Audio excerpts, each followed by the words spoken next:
बिस्मिल्लाहिर्रहमानिर्रहीम। अस्सलाम वालेकुम। एक काम ख़त्म हुआ।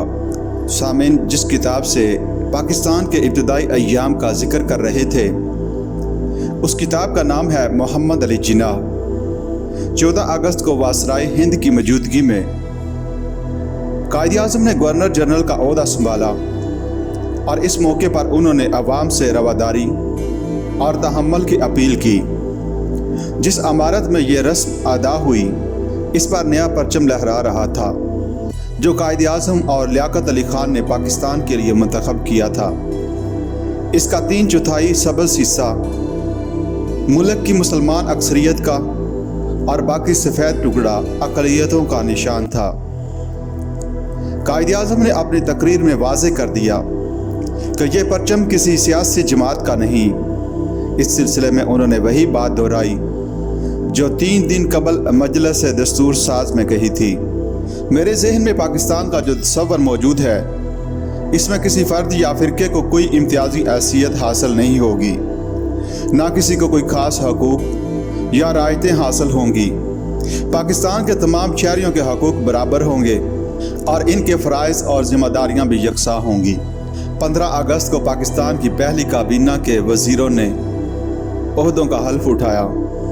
वो सब गवर्नमेंट हाउस में इस रस्म के लिए जमा हुए और जब वक्त हो गया तो फ्लाइट लेफ्टिनेंट रब्बानी कायद-ए-आज़म की खिदमत में हाज़िर हुए कि तकरीब गाह तक उनकी पेशवाई करें। इस तारीख़ी तकरीब का हाल रब्बानी ने यूँ बयान किया। मैं कायद-ए-आज़म के कमरे में गया तो वो खड़े हुए थे और उनका लिबास पहले से भी ज़्यादा साफ़ सुथरा और बेदाग मालूम हो रहा था। मुझे देखकर उन्होंने पूछा, अब हमें चलना चाहिए?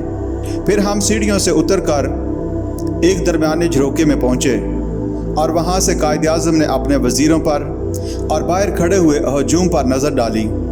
जो लोग नीचे खड़े थे वो कायद-ए-आज़म को ना देख सके।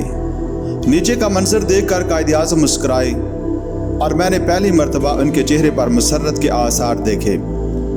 आसमान पर बादल छा रहे थे और उन्हें देखकर मैंने कहा कि शायद बारिश होने वाली है। इस पर कायद-ए-आज़म बोले, कराची के बादलों को मैं खूब जानता हूँ, इनमें पानी नहीं होता। नीचे उतरकर हम इस मैदान में पहुँचे जहाँ तकरीब होने वाली थी। कायद-ए-आज़म ने वज़ीरों से यके बाद दीगरे हलफ उठवाया। तकरीब के बाद मैंने उन्हें इनके कमरे में वापस पहुँचाया। जब मैं रुखसत होने लगा तो कायद-ए-आज़म फिर मुस्कुराए। उन्होंने कहा, एक काम ख़त्म हुआ, अब जिम्मेदारियाँ पूरी करने की बारी है।